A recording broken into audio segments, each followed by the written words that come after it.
Thank you, Mr. Chairman and Ranking Member. After today's hearing in this committee and in the Committee of Natural Resources, I am hopeful that we will move from convening hearings to drafting legislation. And I believe that two principles must be met. First and foremost, Puerto Rico needs tools to restructure its unsustainable debt. What is critical is that the island be given the authority to broadly address all of its various debt obligations. This means not just the $20 billion in public corporation debt, but also the remaining $50 billion in general obligation, Government Development Bank, and Territorial Tax Revenue, or COFINA. By itself, Chapter 9 will address only a small sliver of these debts and do little to remove the black cloud hovering over the island. That is why we need a broader territorial-level restructuring mechanism. Second, an oversight board must be structured in a manner that does not undermine Puerto Rico's autonomy. If the control board takes the people's power away, it will just be viewed as another imperialistic power grab by the U.S. government. It will be the height of hypocrisy for the federal government to take away decision-making authority due in part to the policies enacted by this very same body. Don't forget that Congress created and then eliminated preferential tax policies that has played a massive role in this crisis, and I'm referring to 936. The ranking member mentioned the fact that Puerto Rico was covered under enjoyed bankruptcy law protection from 1933 to 1984. So when people talk about changing the rules of the game, let's look at what the United States federal government, U.S. Congress policies have produced and the implication that it has had in Puerto Rico. What they need is not only bankruptcy protection, but also economic growth. And the only way to do that and to accomplish that is by enacting the types of tax incentives that will enable for investors to come and invest in Puerto Rico. Thank you, and I yield back. Thank you, Mr. Chairman. Mr. Sandy, we have heard how so many people are concerned about the U.S. municipal bond market. Given that the island has already defaulted on some issues, has the U.S. bond market been impacted? No, there's no evidence of that.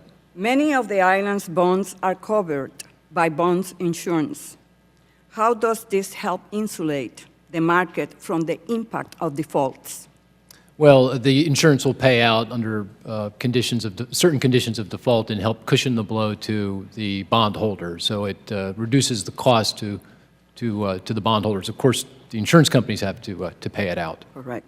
When it comes to providing Puerto Rico with debt restructuring authority, some are suggesting that this by itself could undermine the U.S. municipal bond market. Several municipalities have declared bankruptcy, however, including Detroit.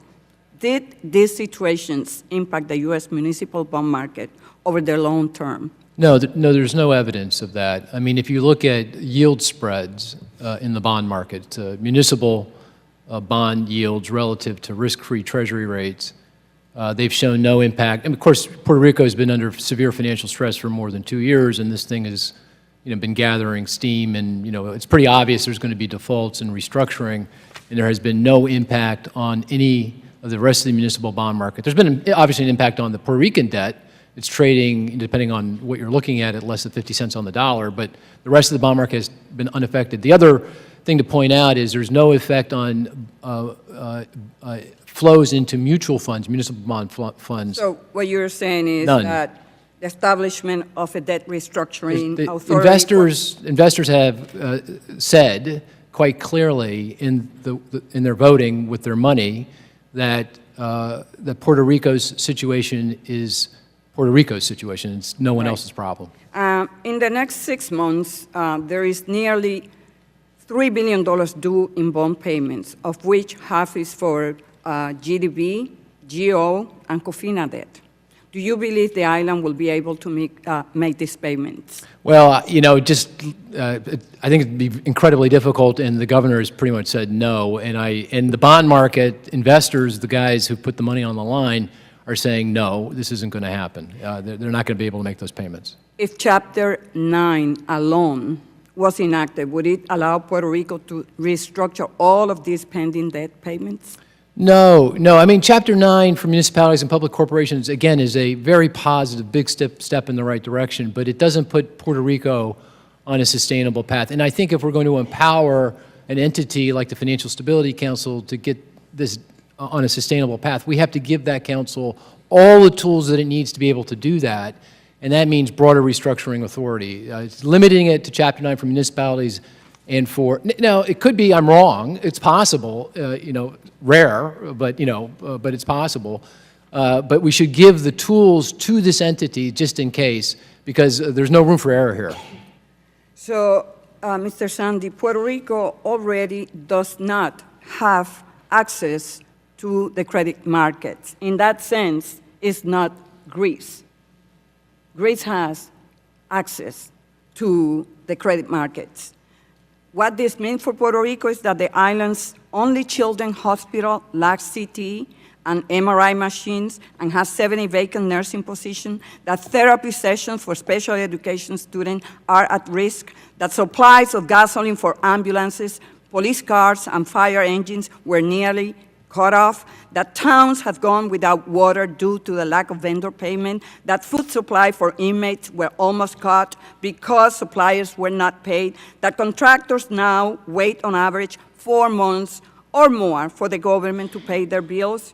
The reality is that after facing payment delays, some suppliers are threatening or have shut off the provision of important public. There is a lot of blame to go around.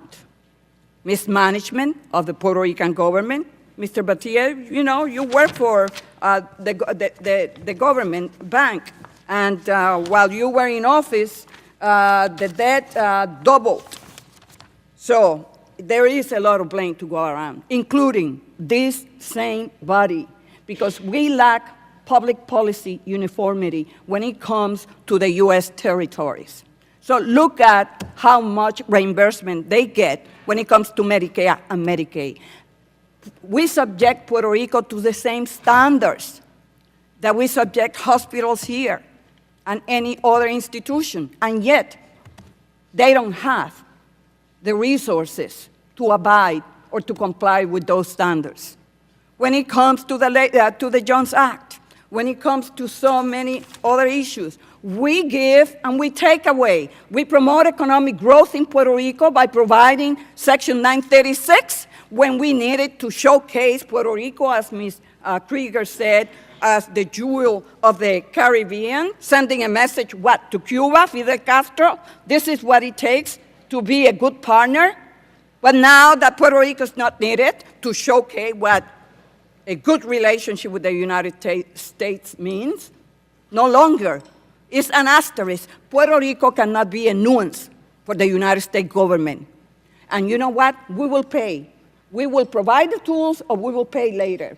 1.2 million Puerto Ricans basically have left the island, and they are living in Florida. So be prepared to provide for bilingual education, health care in your own congressional districts. Thank you.